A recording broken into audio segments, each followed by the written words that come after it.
영국의 프리미어리그는 이미 개막해서 모든 팀이 개막전을 치른 가운데 독일의 분데스리가는 아직 개막 전입니다. 오늘 토요일 새벽 3시 30분에 있는 바이에른 뮌헨과 베르더 브레멘의 맞대결이 분데스리가 개막 첫 경기거든요. 나머지 경기는 모두 동시에 같은 날 밤 10시 30분에 진행됩니다. 아무래도 지난 시즌 우승팀인 뮌헨에게 나름 특별 대우를 해주는 것 같은데요. 한국 팬들이 보기에는 다소 피곤한 새벽 시간이라는 게 상당히 아쉽습니다. 한국 시간으로 새벽 3시 30분은 독일 현지 시간으로 저녁 8시 30분이라 독일 기준으로는 황금 시간대입니다. 뮌헨은 우승을 예상했던 독일 슈퍼컵에서 무기력하게 0대3으로 대패하면서 자존심을 제대로 구기고 말았는데요. 이적한 지 하루도 안 된 케인을 급하게 경기 교체로 투입할 정도였습니다. 경기 후 투엘 감독은 기자회견을 통해서 모든 부문에서 충분하지 않았다, 이유를 모르겠다, 경기에 임하는 자세, 분위기와 경기장에서 보이는 기량 사이에 불일치가 너무 크다라면서 프리시즌 동안 뮌헨 선수들이 보여준 것과 슈퍼컵에서의 모습이 전혀 달랐다고 했죠. 선발 멤버 중에 미드필더 라이머를 빼면 다른 선수들은 모두 원래 뮌헨 소속입니다. 특별히 적응할 필요가 없었음에도 불구하고 감독조차 이상하게 여기는 경기력으로 이번 시즌 첫 우승컵을 놓쳐버린 겁니다. 하지만 그 와중에도 교체 투입된 김민재는 제 몫을 톡톡히 했다는 평가가 많았습니다. 특히 뮌헨의 레전드 미드필더로 미친 호랑이라고 불리는 에펜베르크는 김민재가 슈퍼컵에서 왜 선발에서 빠졌는지 모르겠다, 분데스리가 개막전에서는 토마스 투엘 감독이 다른 선발 명단을 들고 나설 것이라면서 리그 개막전에는 김민재를 선발로 내보내라고 투엘 감독에게 강력하게 요청하기도 했죠. 이적 전문 매체인 트랜스퍼마르크트는 올 여름 최고의 영입 베스트 11 명단에 김민재의 이름을 포함시켰습니다. 벨링엄, 케인, 카이세도 등 1000억 이상의 엄청난 몸값을 자랑하는 선수들과 나란히 김민재가 최고의 이적으로 꼽힌 건데요. 맨시티로 이적한 그바르디올과 PSG로 이적한 슈크리니아르와 함께 올여름 주목할 수비수로 선정됐습니다. 이 명단에는 뮌헨과 첼시, PSG 선수가 각각 2명씩 포함됐고 나머지 팀들인 맨유, 리버풀, 레알, 맨시티, 아스날은 각각 1명씩 이름을 올렸습니다. 언급된 팀들은 전부 다 리그 우승은 물론 챔스 우승까지 노릴 수 있는 강팀들이고요. 때문에 뮌헨 입장에서도 리그 개막전에서 반드시 서력을 해야 하는 상황입니다. 최근 뮌헨은 개막전 승리를 위해서 열심히 훈련하는 사진을 업로드하면서 승리를 향한 의지를 불태우고 있죠. 최근 뮌헨은 개막전 승리를 위해서 열심히 훈련하는 사진을 업로드하면서 승리를 향한 의지를 불태우고 있죠. 그런 와중에 투엘 감독이 공식 인터뷰에서 김민재에 대한 애정을 과시해서 화제입니다. 투엘은 분데스리가 사무국과의 인터뷰에서 김민재의 패스는 화려한 패스가 아니다, 인사이드로 차는 평범한 패스다, 첫 터치로 공을 컨트롤하고 두 번째 터치로 패스를 뿌린다, 딱 알맞은 스피드로 패스를 한다, 너무 느리지도 않고 바운드도 없다, 빌드업하기에 매우 적합한 선수다라면서 김민재의 빌드업 능력을 극찬했는데요.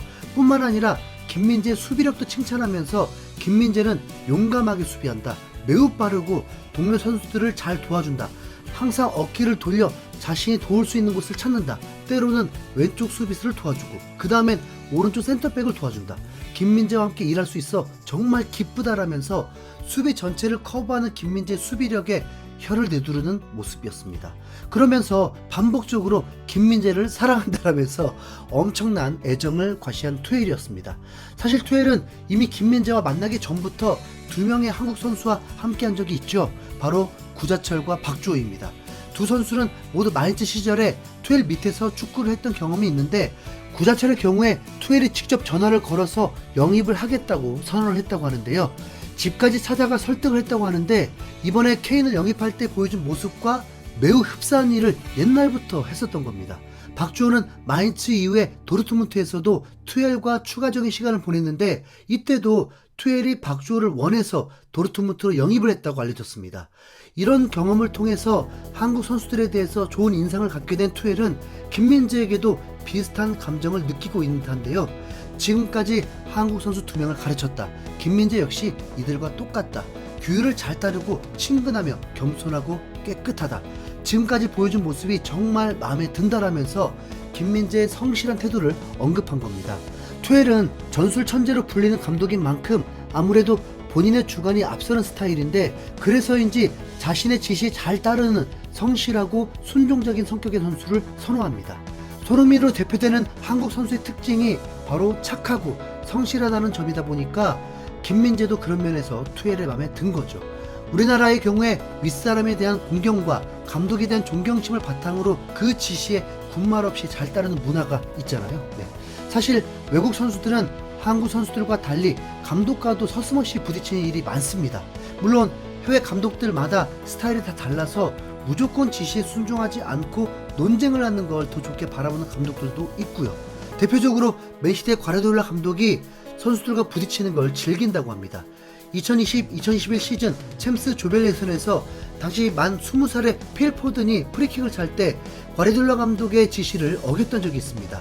그러자 경기 중에 화가 난 과르디올라는 포든에게 욕설과 함께 소리를 쳤는데요. 이에 포든은 경기가 끝나고 라커룸 밖에서 과르디올라를 기다렸다가 그 면전에 대고 다시는 나에게 그러지 마, 다른 선수들에게는 그렇게 하지 않았잖아 라면서 직접적으로 하극상에 가까운 행동을 했죠. 한국에서 이런 일이 있었다면 어땠을까요?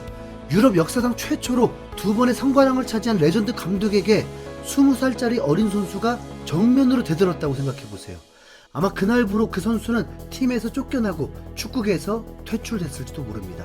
그러나 과르디올라는 포든을 혼내지 않고 오히려 선수단 전체 회의를 소집해서 공식적으로 포든에게 사과를 했습니다. 거기다가 자진해서 벌금까지 내면서 포든의 행동이 성장하는 과정이라고 했죠. 이런 과르디올라 감독의 행동도 놀랍고 들이받은 포든의 행동도 경악스럽습니다.